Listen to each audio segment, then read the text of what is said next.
What is going on, everybody? My name is Northy, and today I'm here for a video that I'm sure a lot of you guys are super excited for, because it's going to be my first video discussing Teamcoach in 2023. Obviously, Teamcoach, start of the year, everybody's always keen for it, everybody's really excited, and we are back at that point.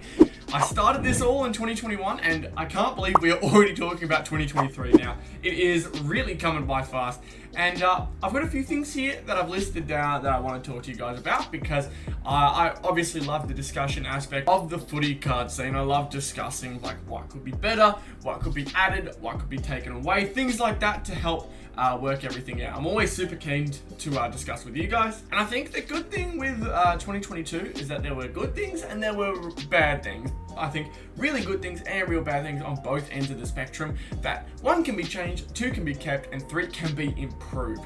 Obviously improvement comes with all three of those changes, but I believe that certain things here and there will be able to make Teamcoach in 2023 just more of an enjoyable experience. And I of course want you guys to let me know in the comments whether you agree with the majority of the things I say or things you would have added in yourself. But I will start off the first thing in 2023. I want to continue with the 3 case hits. I have said it before, I believe, in my reviewing all footy card sets for 2022. I believe I said something about it, but 3 case hits were really, really good. I like the idea of having 3 chances in an entire case to pull a card of really good value. I think the wild card, the gold wild card, was really good. Design this year was pretty good. Not as good as last year's, I think, but this year it was absolutely fine. Still looked beautiful. I loved the trophy wild card. I think they were really, really interesting. Not too hard of a set to complete. Eventually the value dropped down so that it was achievable. You could actually manage to grab a card like that. And I think Neon Star Powers, as nice as it was, I think that one is the one that may be the outlier. However, 3 case hits in itself is really good. I will go into further detail with those Neon Star Powers later on in the video, but I think I really liked that idea. Compared to the 1 chance at a case hit last year, it meant that you had to get really lucky just to get a card a little bit above value. You had to hope you were lucky enough to pull a gold card craft, which was one of 2 cases. And so yeah, having an entire case only have 1 card over guaranteed. This time, I think this year they did it really, really well. I will go into more things here and there, case hit wise, but I think in total 3 case hits is the perfect amount to make them valuable still, but also achievable, like able to pull them with confidence. The next thing I want to point out, canvas. This one kind of I can credit to Jason Collectibles, because I believe I heard it from him first. However, I agree with him 100%. Canvas as a set, I really had no problem with. A lot of people said it was lazy, which I can understand. However, if they can make a canvas set that is good quality, I'm okay with it being the same odds. But if we're going to do the same canvas thing again, where it's just a different material and a different look, make the odds a little easier to pull. So for example, you either make them next year's silver card potentially. You may even try and make canvas cards the silver cards for next year. Obviously that could go either good or bad, but personally I'd rather them just make them 1 in every 3 packs. 1 in every 3, 1 in every 4 even. If Star Powers does return, which all signs point to yes, Star Powers has been really, really good over the last couple of years, but 1 per 4 even for canvas. Just make it easier to pull them, because the canvas set is really nice. However, no one can really collect it unless they spend, which in like hindsight, you would spend way too much money on what is just another common set. Another common set that's 1 per 9 packs. You're gonna get 4 of them out of a 200 card set. It's just, yeah, it's too much. And again, that also comes across to the whole Neon Star Powers thing. There's 90 Star Powers, and there were 90 different Neon Star Power cards you could get. In my opinion, not worth the amount of cards. I'd much rather have that Neon Star Powers just be completely ousted so that we can have a new, exciting set in. Or you just make a card like a Neon Star Power, or one of the Star Powers, like the Team Star Powers. You just make them more common. I won't bring up box hits too much, because they usually stay the same for the most part. Like the last 2 years, we've had wild cards and team star powers. This year, obviously, the exception was the gold best and fairest cards being 1 in every 50 packs. But my overall point basically is just make the canvas cards a little easier to pull, because I do not believe it is a set that needs to be 1 per 9, nor is it really that, you know, interesting enough to be more than 1 per 9. 1 per 4, I think, is the perfect, right in the sweet spot, I think, for me. This one may be very personal, but I don't want any more footy flips, nor do I want any more Oddbods. We've seen Oddbods for 3 years now. Oddbods have been around for so long, and footy flips suck. They just straight up suck. You pulled way too many in a box. There were only 18 in the set, and considering that for an 18 card set, you got what was just a piece of cardboard crap. Like, I understand that all the cards are cardboard, but in that sense, I think they just looked pretty cheap. They felt cheap. They got boring very quickly, and they weren't very much a nice card to collect. You would get so many of them in a box that all you had to do really was open 2 or 3 boxes and you'd get the entire set. Maybe not that lucky, but at the same time, it's not difficult to pull, and there's just not enough. They're not a very good card. It's not very exciting. A lot of people have the same idea in that they don't really like the footy flips idea, the footy flips card anymore.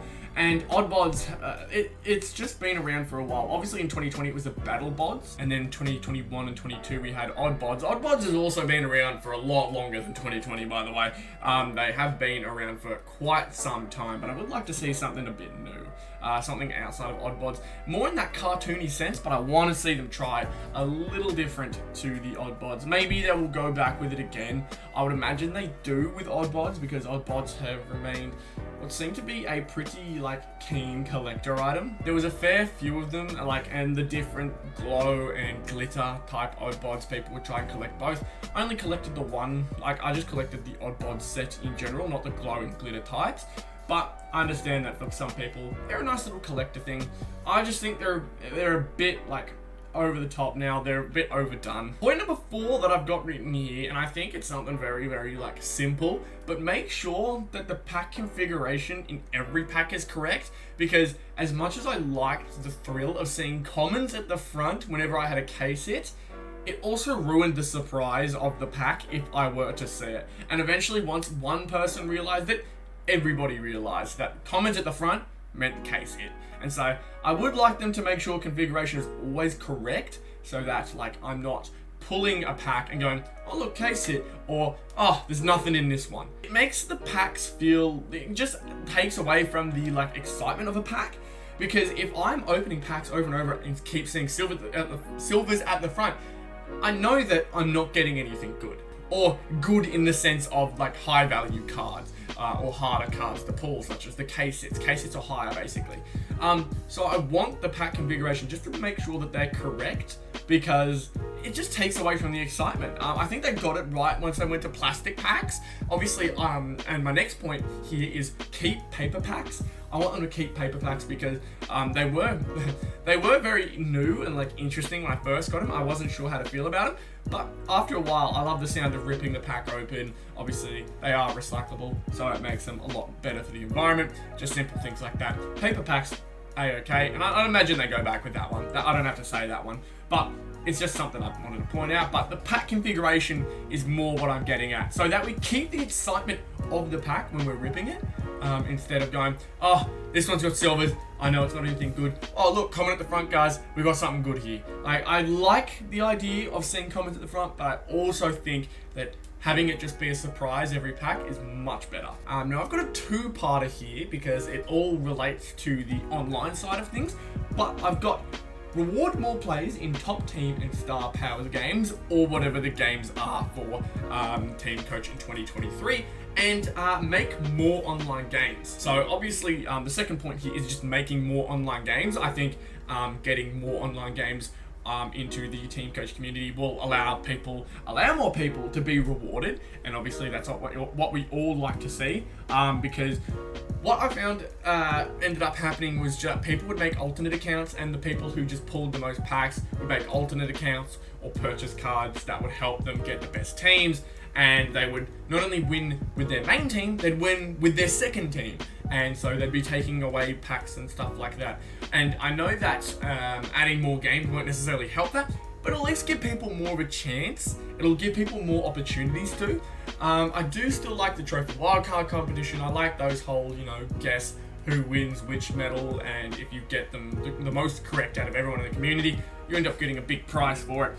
But I think in terms of those big prizes, I'd like to see those big prizes also be rewarded more to the top players for the season. So I'm pretty sure number 1 for each game mode would have gotten something, but I finished rank 5, rank 4, and rank 5 for all 3 game modes the entire season.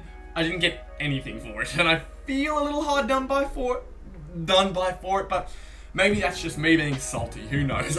I may just be a little salty baby, and that's the reason why I want this one a bit more than others. But it is what it is. I think there's nothing wrong with being more rewarding to the community. It just creates more engagement, and as much as I love the engagement on my videos with my team coach reviews and my team coach previews for each round, I think just having more people interacting with the game modes will create something a lot more enjoyable alongside the packs that we get this year. Now, I did mention previously with the very first one about the neon star powers, but I want them to get rid of the neon star powers completely. That is my big thing. I'm happy with normal star powers. I like the idea of team star powers giving you double points. It helps out with the game.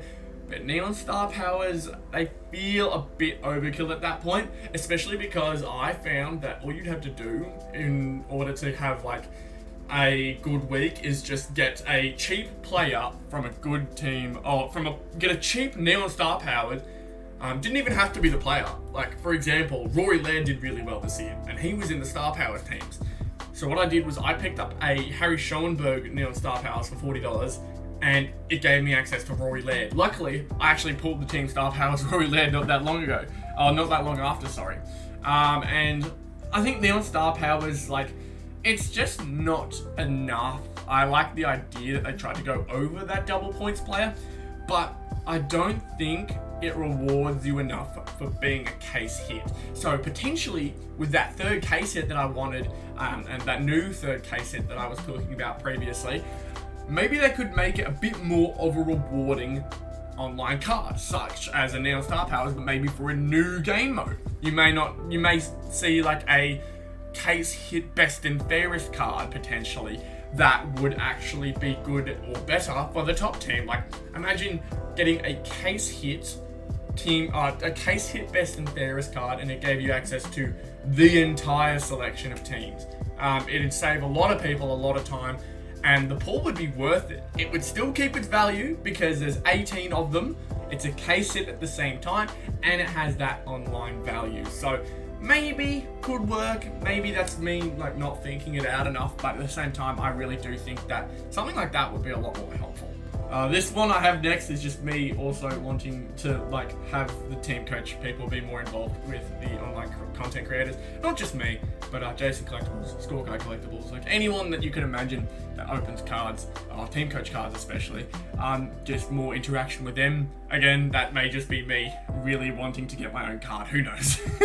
This year, I think they did much better than they did in 2021, but this point is just something to kind of look out for. Keep finding a way to make a team coach available year round. Obviously, it will lose its, excitement. It will lose its interest as the year goes on, but especially after 2021, everyone kind of stresses out once team coach is gone, and having to spend $150 on a box is ridiculous. Not only that, you got kids who probably want to complete their collections no longer being able to midway through the year. That was how bad it was in 2021.